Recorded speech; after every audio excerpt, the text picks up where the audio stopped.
terminer un colloque par une intervention sur la figure de Marie, Vierge et Mère. Cela ne peut pas manquer d'étonner. Donc le titre, c'est la Vierge Marie, modèle de la Vierge pour les Vierges, de la Mère pour les Mères. Et l'on pourrait s'interroger, un peu malicieusement peut-être, mais de façon tout à fait révérencieuse. Ferait-on comme dans les documents du magistère, les encycliques par exemple, qui systématiquement ou presque se terminent par la figure exemplaire de Marie? Autre interrogation. S'il peut s'avérer nécessaire d'aborder le thème de la Vierge et de la Mère, est-ce que je ne suis pas en train d'emprunter un chemin très glissant dès lors qu'il s'agit de parler d'un modèle? Ne risque-t-on pas de proposer ici de l'inatteignable, car tellement unique? Comment ne pas courir le risque d'un discours sur Marie, certes aux beaux accents, mais in fine, quelque peu moralisateur et décourageant pour les femmes en particulier? Que n'a-t-on déjà entendu sur le don de la mère, sur l'exercice de sa maternité, son mode de présence et les risques d'être dans le trop peu, le pas assez? Bref, il n'est pas du tout nécessaire d'ajouter ma voix à ce concert. Ma perspective sera quelque peu différente ce matin. Je vais m'attacher à ce double signe contradictoire, être vierge et être mère. Signe contradictoire s'il en est, et qui ne peut être reproduit. Mon propos sera de voir en quoi il nous concerne très directement, célibataires et mariés, et ce qu'il indique, ce qu'il peut indiquer pour nos vocations respectives. Je vais essayer de relever ce défi en faisant entendre deux auteurs, l'un protestant, Luther, l'autre catholique, Jean-Paul II. Comment présente-t-il Marie en tant que vierge et en tant que mère? Bien sûr, il ne s'agira là que de sondages dans deux de leurs œuvres principales sur Marie et qui peuvent être comprises comme emblématiques d'un côté, du côté protestant, le commentaire du Magnificat, et de l'autre, Redemptoris Mater, Jean-Paul II. Une fois n'est pas coutume, je ferai davantage entendre Luther plutôt que Jean-Paul II, présumant ce matin, peut-être à tort, que Luther vous est moins familier. Alors mon premier point, virginité et maternité dans le commentaire du Magnificat de Luther. L'incarnation est présentée par Luther comme la plus grande des œuvres de Dieu. Elle est ce lieu de révélation où paradoxalement Dieu se cache. J'y reviendrai. Dans l'incarnation, le Dieu tout-puissant devient faible, le Créateur, créature, le Dieu sans commencement commence dans le temps et se laisse envelopper par un corps humain. En cela, le réformateur est tout à fait conforme à l'Église ancienne. Il l'est aussi dans son emploi du titre « Mère de Dieu ». Il affirme à propos de Marie, là je vais citer, et normalement vous le trouverez sur vos écrans, que l'on a résumé tout son honneur en un seul mot, quand on l'appelle « Mère de Dieu ». En parlant d'elle ou en s'adressant à elle, personne ne peut rien dire de plus grand, même s'il possédait autant de langues. Donc, rien que de bien traditionnel pour l'instant. Mais, à y regarder de plus près, sa manière de parler de Marie, vierge et mère, nous paraît emblématique non seulement de la pensée du réformateur, mais des enjeux autour de la coopération du croyant. Alors le déplacement opéré par Luther. Luther ne rejette pas la virginité de Marie. Il la considère comme un article de foi. Mais il opère un déplacement quant au sens de ce signe, en particulier celui de la conception virginale, qu'il considère comme très difficile, impossible pour la raison humaine. Ce déplacement ne signifie nullement qu'il va minimiser ce signe ou même en nier l'importance. Luther sera accusé à un moment donné d'avoir nié la virginité de Marie, il s'en défendra dans un de ses écrits que Jésus-Christ est né juif. Donc il défendra cette position. En quoi consiste alors ce déplacement, puisque je parle de déplacement depuis un moment? Quelle est l'insistance propre de Luther? Le réformateur donne à ce signe de la virginité une fonction autre, toute relative au principe que Dieu seul œuvre dans la créature et crée du nouveau. Dieu seul œuvre et crée du nouveau. La virginité ne qualifie donc pas d'abord la créature, la femme ou la mère, mais en premier lieu désigne Dieu. Plus précisément, ce signe renvoie à la manière de faire de Dieu. Alors, quelle est-elle? Et je n'oublie pas, en arrière-fond, le colloque, bien sûr, j'y reviendrai après. Le point de départ de la compréhension de la conception virginale est à la fois la promesse qui parcourt l'Ancien Testament et la constatation d'une limite. La promesse faite à Abraham, dans laquelle le Christ est déjà présent, et la constatation que la nature humaine ne peut produire une telle promesse, c'est-à-dire la venue du Christ. La créature ne peut produire une telle promesse, c'est-à-dire la promesse de la venue du Christ. D'où la nécessité d'une naissance qui ne soit pas la conséquence d'un pouvoir ou d'une force naturelle, mais uniquement par le Saint-Esprit et la puissance de Dieu, dit Luther. La virginité est donc non seulement le signe de l'absolue priorité de l'agir de Dieu, mais l'affirmation que Dieu seul agit dans la créature. Alors cette affirmation, évidente sans doute peut-être pour vous, a pour conséquence le rejet absolu d'une compréhension dite idolâtre de la virginité en tant que signe glorifiant la femme et la mère. Et Luther, ça peut peut-être choquer, mais je vous le donne à entendre, la virginité serait maudite si elle n'était là que pour elle-même, que pour sa propre louange, insiste le réformateur. Donc, le déplacement. Maintenant, ce qui est important d'entendre, ce sont les conséquences de ce déplacement sur le croyant. Alors, coram Deo, c'est-à-dire devant Dieu, c'est une expression, disons, favorite quand on parle du croyant et de son statut face à Dieu. Donc, les conséquences de ce déplacement sur le croyant, sa relation à Dieu. La manière d'envisager la virginité de Marie, comme le signe que Dieu seul agit, a plusieurs conséquences, donc. La première est qu'elle exclut toute dignité dont Marie pourrait se prévaloir devant Dieu. Il est intéressant de remarquer que même l'état sans péché, que Luther attribue encore à Marie à cette époque, ne peut conférer une dignité face à Dieu ou produire un effet sur son œuvre ou sa vocation à la maternité. Il s'agit pour Luther de souligner ici combien l'être humain, quelle que soit l'intensité et la perfection de sa sainteté, ne peut contribuer à l'agir de la grâce, quelle que soit sa perfection, quelle que soit l'intensité de sa sainteté, il ne peut contribuer à l'agir de la grâce. Donc Luther va comparer Marie au bois de la croix. Et il dit, le bois de la croix, son seul mérite, c'est d'avoir été désigné par Dieu pour porter le Christ.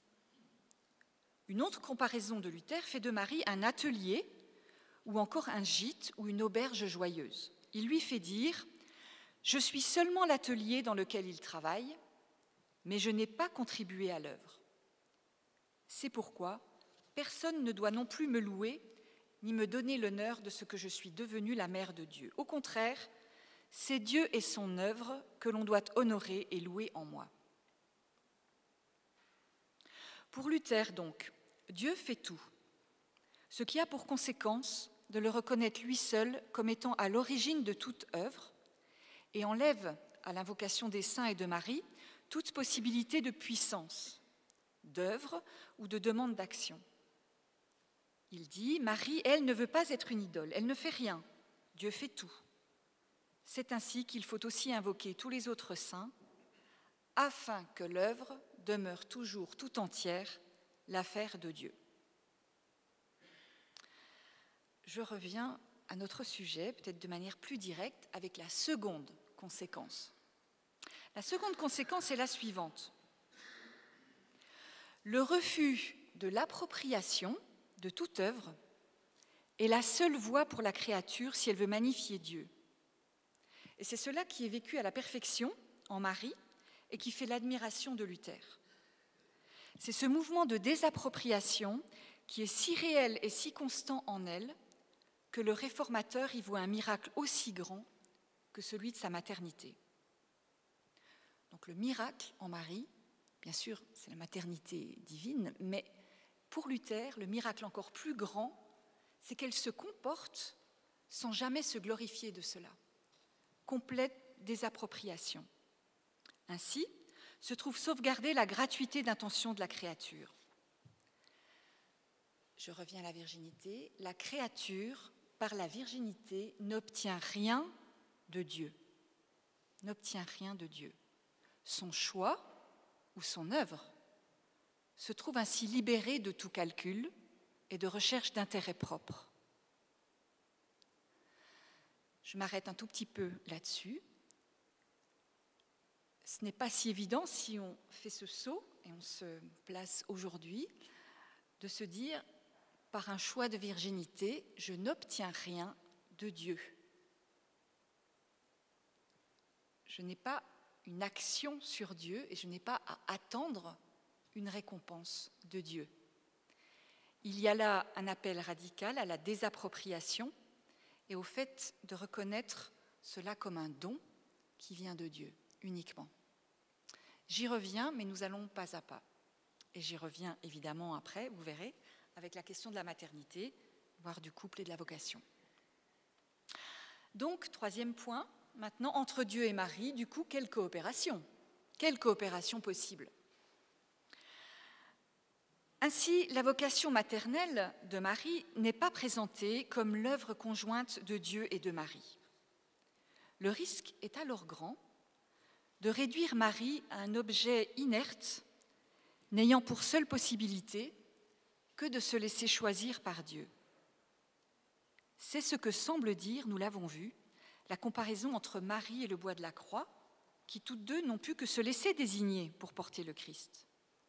Donc ceci exclut radicalement toute idée de mérite et d'initiative possible pour la créature dans l'œuvre de la grâce, dont l'absoluité est ainsi préservée. La grâce est première. L'intention de Luther est de mettre l'accent sur le fait que seul Dieu est l'auteur de l'agir du justifié. Cependant, comment comprendre son insistance à souligner que Marie n'a pas contribué à l'œuvre de Dieu, tout en gardant sauve la liberté de la créature? Comment entendre que l'ensemble de la personne de Marie est vraiment engagé dans cette élection à la maternité, alors que tout est du côté de Dieu? Ne court-on pas ici le risque de disjoindre la personne et son corps, qui est réduit à un atelier ou au bois de la croix? Perspective contemporaine, certes, mais la question est légitime ici. Il y a une passivité du recevoir qui est, selon Luther, l'activité propre de Marie. C'est alors, afin de ne pas faire de contresens, qu'il nous faut entendre la place centrale que Luther accorde à la louange. Marie est réellement engagée dans son élection par la louange, qui exprime que le don vient d'un autre. Louange qui exprime sa confiance et le don de sa personne. Luther ne va même pas tellement magnifier le oui de Marie à l'Annonciation. En revanche, il va beaucoup plus souligner le chant de Marie, du Magnificat, pour dire que seule la louange est la réponse adéquate. Ainsi serait-il faux de dire que chez Luther, l'humain ne reçoit pas vraiment l'œuvre de Dieu. La louange tient cette fonction de réponse personnelle et de réception dans la foi de l'œuvre de Dieu. Et cette louange, en tant qu'acte de foi, est créatrice, en particulier de la communion avec Dieu. Nous pouvons maintenant faire une conclusion, interpellation intermédiaire. Double constatation et question. Le choix de la virginité pour le royaume, le célibat pour le royaume, est d'abord, dans cette perspective, un acte de désappropriation et un acte de louange. En ce sens, il est gratuit. Il ne fait rien, il ne produit rien, et il n'est pas la condition pour obtenir quoi que ce soit. La virginité est ici absence de pouvoir. Telle est la double constatation à laquelle nous conduit Luther. Ce qui nous amène à la conclusion évidente ici que pour Luther, la virginité n'est pas un état de perfection, ni un état supérieur. Cependant, Luther ne s'arrête pas là, bien sûr. Il y a un quatrième point, c'est qu'il accorde une dimension éthique à la virginité. Marie comme paradigme, comme exemple de la bonne gouvernance. Alors là, sans doute, vous avez du mal à me suivre ou à suivre Luther, mais vous allez voir. Ça me paraît très important parce que, du coup, très contemporain et très actuel pour nous. Marie, et vous allez voir que je n'ai pas oublié ma question, Marie n'est pas comprise par Luther comme le modèle de la mère ou de la femme, mais comme figure de la créature. C'est bien plus universel que ça. Figure de la créature choisie et graciée par Dieu. Elle n'est pas non plus le modèle de la Vierge. Le modèle discerné par Luther ne manque pas d'étonner. Le réformateur fait de Marie, chantant le Magnificat, l'exemple de la bonne gouvernance, de la bonne autorité. Même s'il a été question de louange, de gratuité, l'éthique est très présente chez le réformateur. En effet, et là je reviens à son commentaire du Magnificat, le commentaire du Magnificat qu'il a écrit est une œuvre de circonstance.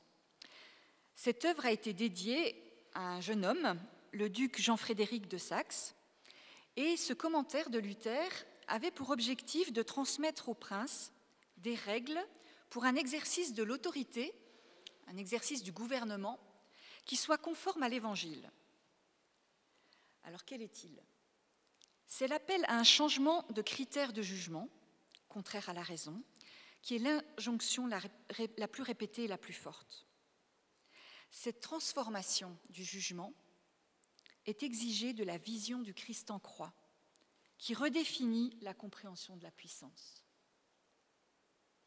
Le Christ en croix qui redéfinit la compréhension de la puissance. Regarde, vous pouvez lire là, regarde, le Christ était ainsi devenu sans force sur la croix, et c'est là même qu'il accomplit son plus grand acte d'éclat. Quand la puissance de l'homme apparaît quelque part, la puissance de Dieu se retire. Exercer l'autorité selon l'Évangile requiert donc de discerner le lieu de la vraie puissance, qui est contraire à celle que le monde espère. Et seule la foi-confiance permet de le voir. Une autre citation de Luther. Tout le monde pense que c'en est fait d'eux, que c'est la fin. Et c'est en cela justement que Dieu est présent avec le plus de puissance, si totalement caché et secret que ceux-là même qui souffrent l'oppression ne le sentent pas mais le croient.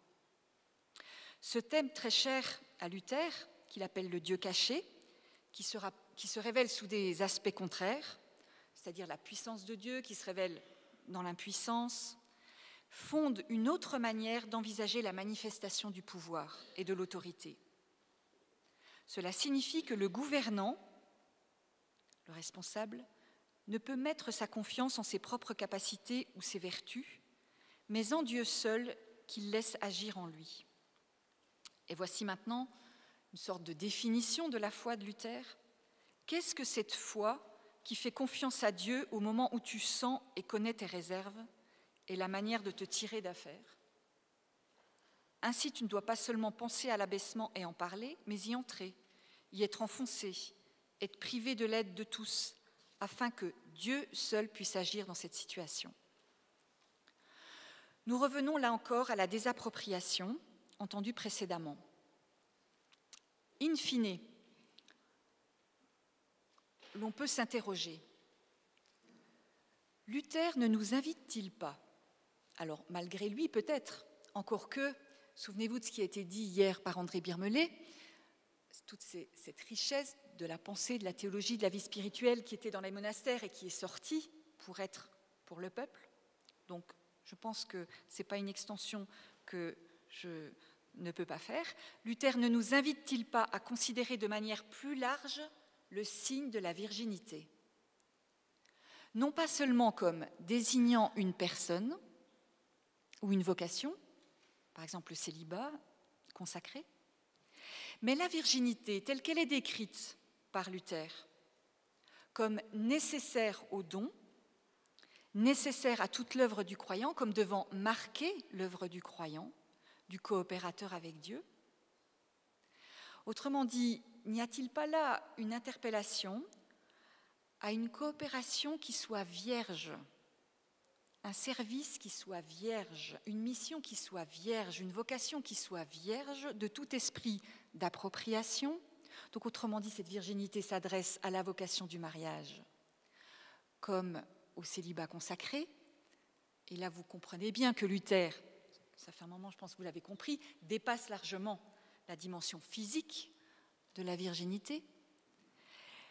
Ne nous invite-t-il pas à une coopération vierge de tout esprit d'appropriation, une coopération vierge qui demeure transparente à l'action de Dieu seul ? Et n'est-ce pas là l'enjeu de la vie du croyant, et pourquoi pas, en faisant un raccourci peut-être saisissant, du croyant en communauté ? Donc peut-être une question que nous pouvons déjà nous poser, une question intermédiaire, puisque je vais venir beaucoup plus brièvement maintenant à Jean-Paul II. Mais souvenons-nous de ces quelques points.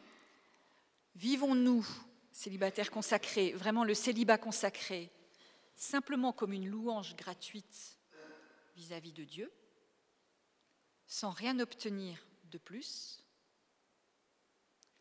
Mais cette question s'adresse tout autant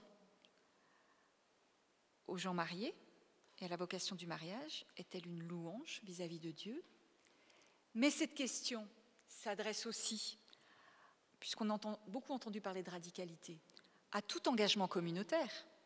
Est-ce que la mission, le service, l'œuvre, tout aussi radicale qu'elle soit, est-elle signe de la gratuité ? Est-elle tout simplement une louange vis-à-vis de Dieu ? Ou cherchons-nous autre chose ? Et je pense que nos communautés, peut-être, vivent parfois des choses très difficiles, précisément au moment où la vocation tout aussi radicale du célibat, tout aussi radicale du mariage, tout aussi radicale que simplement d'être croyant au service ensemble, n'est plus une louange au Créateur, mais est autre chose. Et cette virginité, ce qui me paraît important chez Luther, la virginité comme marquant toute vocation. Et on commence déjà là à voir quelque chose peut-être qui nous dit, qui répond plus ou moins, mais qui répond à sa manière. Alors vous direz, c'est protestant peut-être, qui répond à sa manière à la recherche des trois vœux. Est-ce que c'est vraiment cela ? Est-ce qu'il n'y a pas là quelque chose de fondamental qui est dit sur la virginité, qui est pour tous et qui marque l'œuvre ? Il me reste peu de temps. Je vais aborder maintenant plus rapidement Virginité et maternité selon Redemptoris Mater de Jean-Paul II. Donc lui aussi a exactement le même point de départ que Luther, l'incarnation comme la plus grande œuvre de Dieu. Lui aussi insiste sur l'incarnation comme sommet de l'histoire.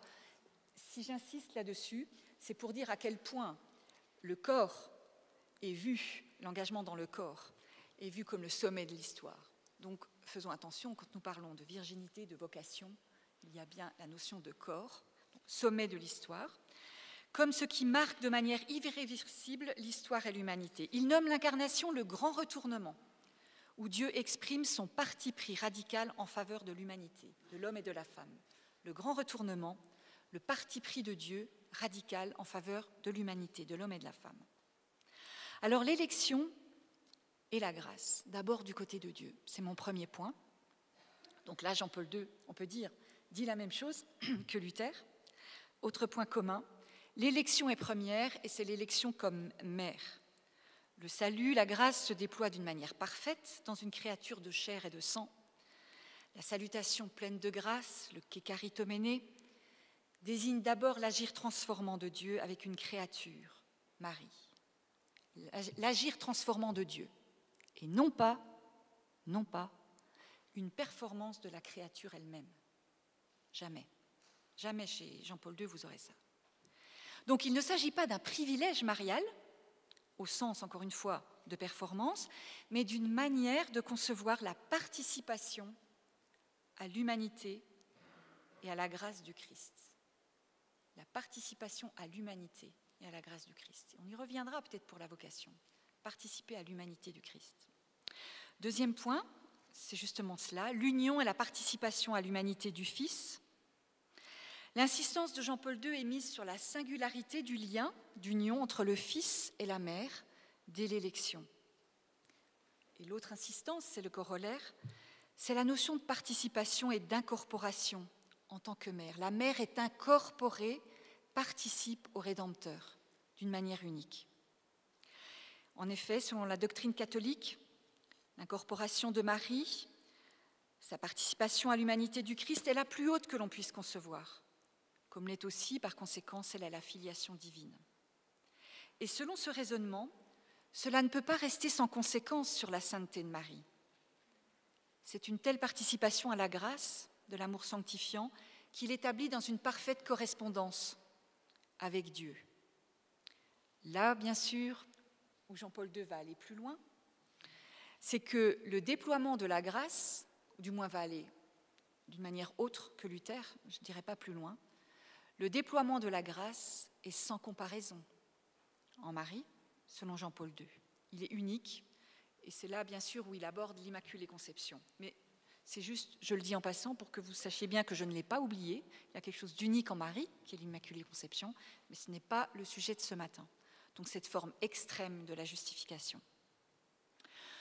Donc c'est à partir de sa maternité, qui est participation et ouverture totale au Christ, que Jean-Paul II, d'une autre manière que Luther, lui aussi, et ça c'est très important, lui aussi, et ça a été ma surprise quand même, unit virginité et maternité.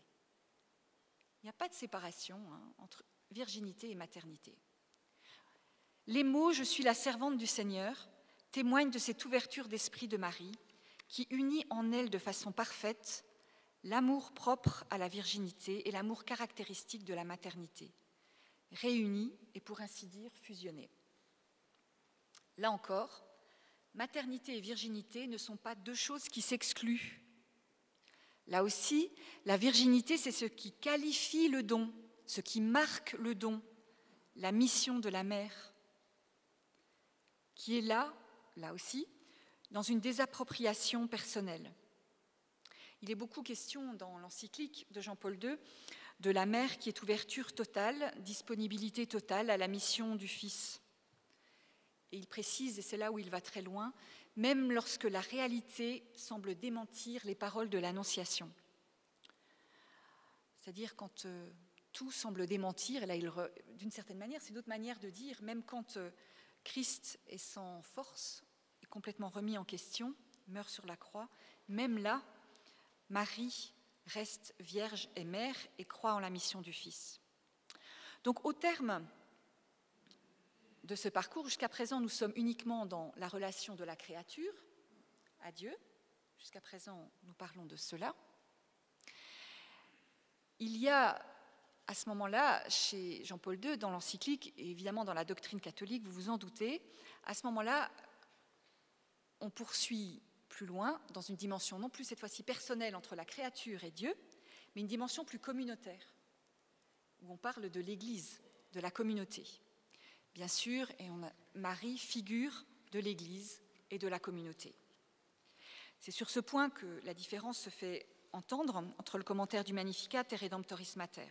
Lorsque Jean-Paul II rappelle que Marie est la figure de l'Église, et il reprend les paroles de Vatican II dans Lumen Gentium, de l'Église, la Mère de Dieu est la figure dans l'ordre de la foi, de la charité et de la parfaite union au Christ.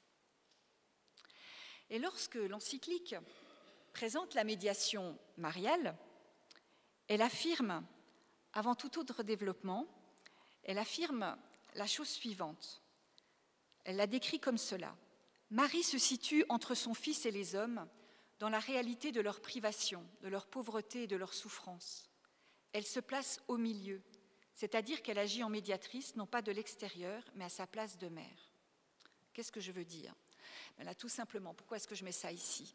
Tout simplement parce que vous vous souvenez peut-être, j'ai parlé de l'éthique chez Luther, à propos de virginité et maternité. Bien, là aussi, chez Jean-Paul II, il y a cette dimension éthique et qui va être la proximité de cette maternité qui est aussi pour les pauvres et leur souffrance, ceux qui sont dans la privation. Et je reprends cette figure qui a été soulignée ici, Marie, figure de la mère ou de la communauté. Eh bien, c'est la description ici de ce que doivent être nos communautés, ce que doivent être nos églises. Est-ce qu'elles se situent vraiment dans la réalité de la privation, de la pauvreté, de la souffrance des hommes ? Est-ce qu'elles agissent non pas de l'extérieur, mais de l'intérieur ? Quelle est cette dimension maternelle de nos communautés, de nos églises ? Donc je m'arrête et en conclusion, je dirais qu'il n'y a pas, me semble-t-il, d'après ce que nous venons de lire ici, du tout une opposition entre virginité et maternité. Il y a là un même signe. Et je trouve, évidemment, vous allez dire, ce n'est pas étonnant chez Luther, pourquoi pas, mais on le trouve aussi chez Jean-Paul II, alors bien sûr avec d'autres accents. Et je pense que cela peut nous aider à lire autrement les 3 vœux dont nous entendons parler depuis le début. Est-ce que les couples ont accès à ces 3 vœux ou pas ? Est-ce qu'il ne faut pas peut-être revenir à cette dimension de la virginité et à ce sens de la virginité qui marque tout don de la personne, mariée ou célibataire. La virginité comme louange, comme désappropriation. Question, qu'est-ce que cela change ?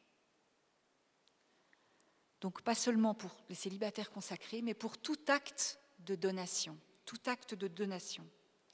Et donc, ce matin, est-ce que nos vocations respectives n'ont pas à entendre cet appel à la virginité, à la désappropriation, à la louange ? Et je termine par, cette fois-ci, vraiment la dernière phrase. Un exemple concret dans la communauté du Chemin Neuf. Nous avons 10 points d'engagement très sérieux. Évidemment, en prière personnelle, vous en doutez, l'obéissance, bref, des points d'engagement très sérieux. Eh bien, dans ces 10 points, il y en a un qui consiste à s'engager à faire la fête. Ça n'est pas qu'un procédé littéraire, mais je crois que ça rejoint profondément ce qu'il est dit là, de la désappropriation et de la louange, et de la donation de nous-mêmes, radicalement, marquée par la virginité, marquée donc uniquement par la louange. Et vous sentez bien que cela déplace évidemment nos intentions. Sommes-nous sûrs que nos oui sont uniquement une louange à Dieu ? Et ceci est une bonne nouvelle, s'ils le sont, parce que c'est la seule manière d'être vraiment libre, dépréoccupé de nous-mêmes, d'être vraiment libre. Tel est l'enjeu de la virginité et la maternité vécue selon ce que nous avons entendu ce matin. Merci.